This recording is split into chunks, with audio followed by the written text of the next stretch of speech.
According to the Center for Disease Control and Prevention, also referred to as the CDC, children ages 6 to 17 should engage in at least 60 minutes of daily physical activity. Hi, I'm Lydia Ruggles, and my capstone focuses on the sedentary behaviors of high school students. Sedentary refers to an inactive lifestyle characterized by prolonged periods of sitting and laying down. Given that high school students spend half of their waking hours at school, schools need to promote healthy habits as it's crucial for adolescents to establish good habits early in life. However, the structure of school often forces students to sit for long periods of time. The problem is that high schoolers are not getting enough physical activity.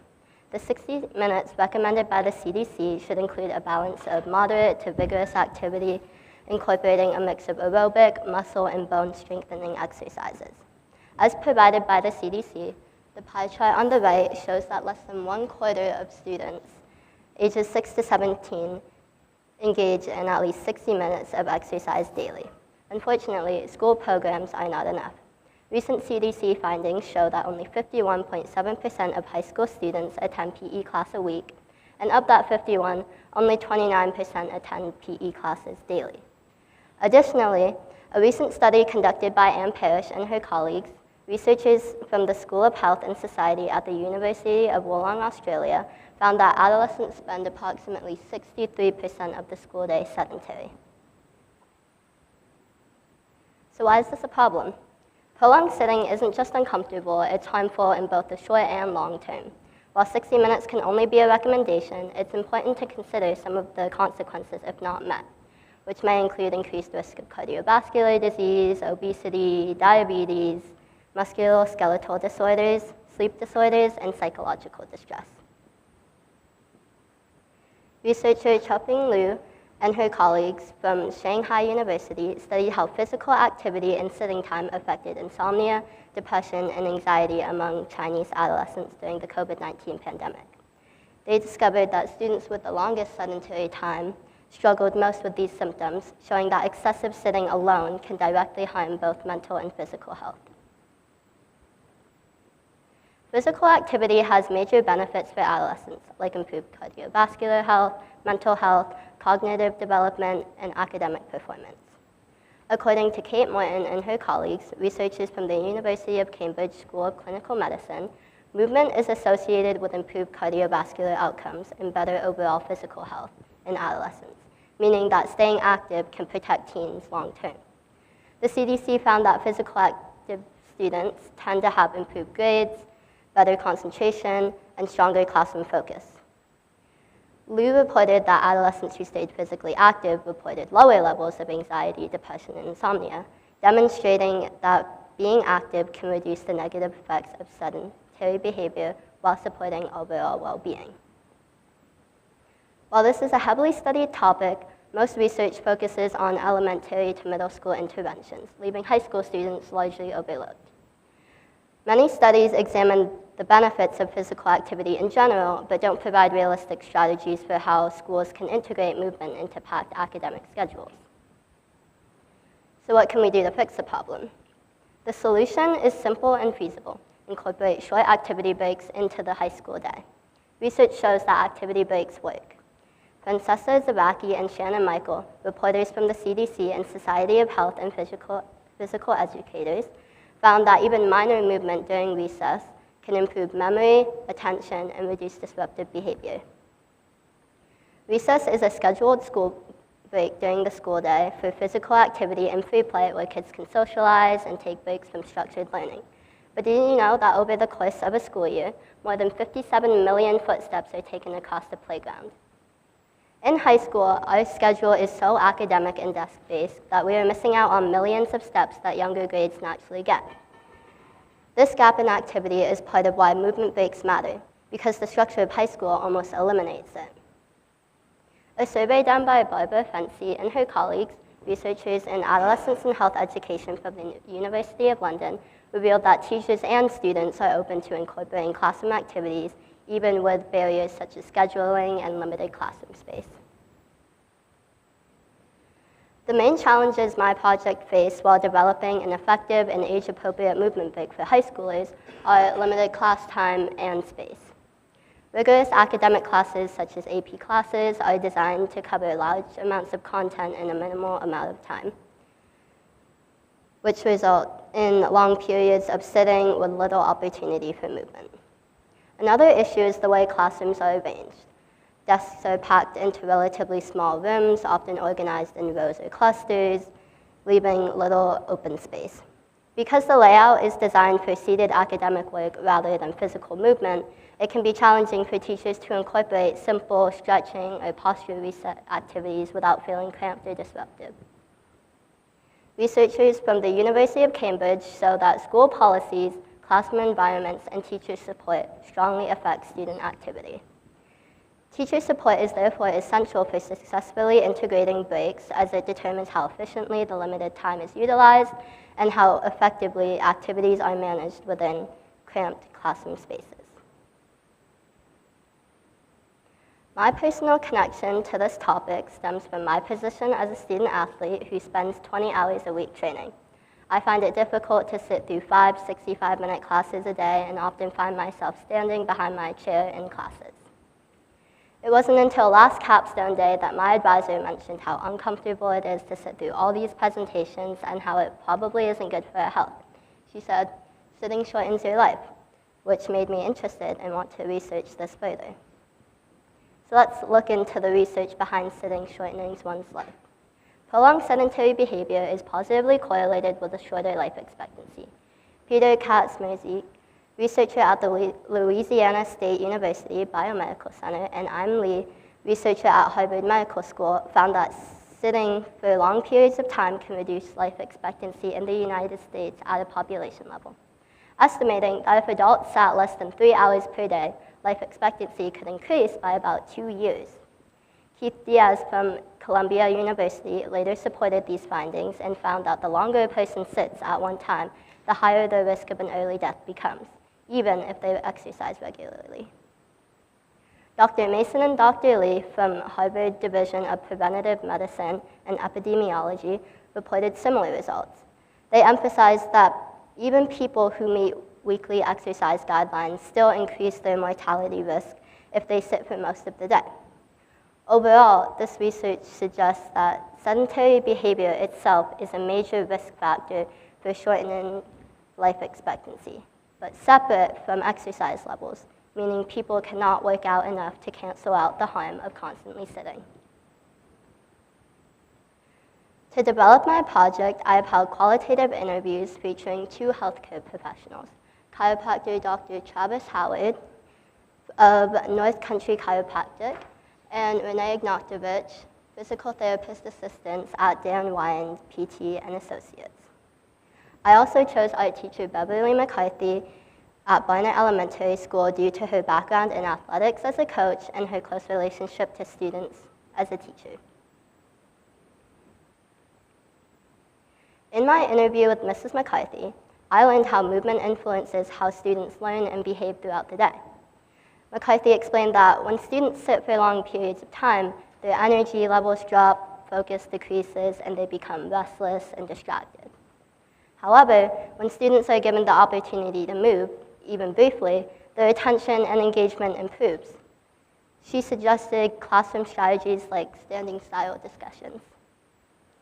She noted that the biggest barriers teachers face are time constraints, curriculum demands, and classroom management concerns. But overall, she believes integrating small amounts of movement could positively support students' learning, mood, and health without sacrificing academics. My interview with Mrs. Ignatovich taught me about why reducing prolonged sitting in school is so important for students' physical health. She explained that extended sitting increases the risk of obesity, weakened muscles and bones, and contributes to poor posture and reduced concentration. She emphasized that prevention is easier than trying to fix the problems later on, and that building healthy habits early can support better posture and long-term strength. She encouraged brief movements such as stretching, short walks, and a desk routine, which can look like heel raises, leg extensions, and marching in place. Ignatovich recommends that schools try to avoid class blocks longer than 45 minutes of sitting, allow students to stand when needed, and encourage small desk routines to keep students moving without disrupting learning. From Dr. Howard, I learned how prolonged sitting can seriously affect adolescent spinal and postural health. He explained the most common issue he sees in teens is forward head posture, also often called tech neck, which develops from spending long hours looking down at phones, tablets, or schoolwork. He also noted that sitting for extended periods of time can lead to hyperkyphosis, or hunched spine, and cause muscle tightness in areas like the hip flexors and hamstrings. Over time, this can strain the muscles supporting the spine and even increase pressure on the interval discs, leading to issues such as disc bulging. Two of Dr. Howard's favorite exercises for improving posture are burgers, which can be done by squeezing the shoulder blades together, pressing the shoulders down, and pulling the head back so your ears are in line with your shoulders, and YTWL, which uses the same form but is held in the YTWL positions. He explained that these are especially effective for strengthening the muscles that support good posture, particularly for teens who sit for long periods. Dr. Howard also noticed that movement is essential for joint health. When joints aren't moved through their full range of motion, the surrounding muscles and ligaments tighten, leading to reduced mobility and possibly long-term joint issues. These posture exercises help counter the effects of sitting by opening the chest, strengthening the upper back, and promoting proper spine alignment. A major theme across my research and interviews was that movement doesn't have to compete with learning. In many cases, it strengthens it. I chose an outcome that supports movement and learning because my research showed that the two work best together. So the final outcome of my project is a simple, structured movement break, a walk and talk, that lets students get up and move around and still stay academically focused. At this point, I want to give everyone the opportunity to experience the movement break that my project proposes, so I ask that everyone participate in this brief walk and talk. So, you will have 1 minute total for this activity. During the time, you will find 2 people you are unacquainted with. You will have 2 30-second conversations, one with each person. Once you found your first partner, discuss the most interesting capstone presentation that you saw today. When the 30 seconds are up, move around, find a new partner, and discuss the same topic with. For the purpose of this activity, please remain standing for the full minute and do not sit or lean against your seat during the conversation. So now I'm going to ask that everyone stands up out of their seats and move around the room, find someone to talk to, and discuss the most interesting capstone presentation.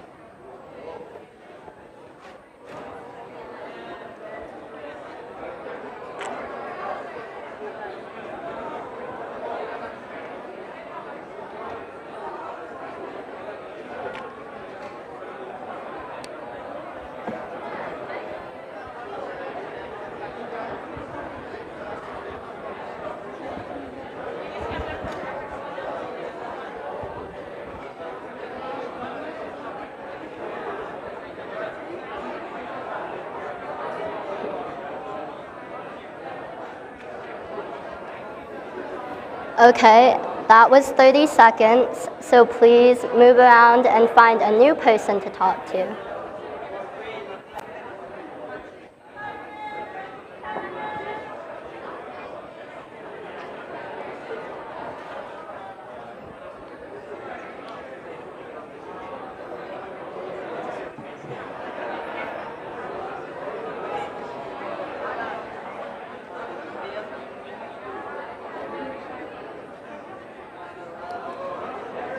Okay, 30 seconds.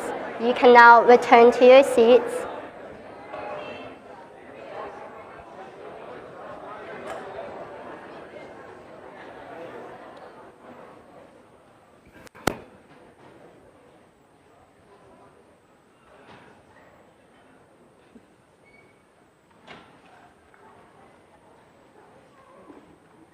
So the purpose of this activity is to model how teachers can incorporate purposeful movement without losing instructional time.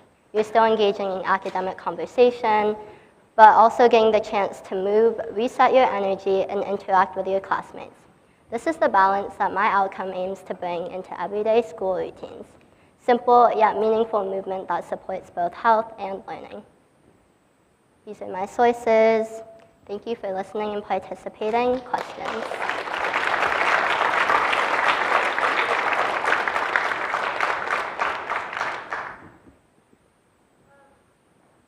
In more detail, like what a walk and talk could look like in a classroom setting, like during the school day. Yeah, so for example, if you're in like an English class and you're reading a book, like maybe halfway through class, like the teacher can put a question on the board and then everyone will stand up and move around the room, discuss the book and the question with other people, getting to like reset their energy and talk with other classmates that they wouldn't normally.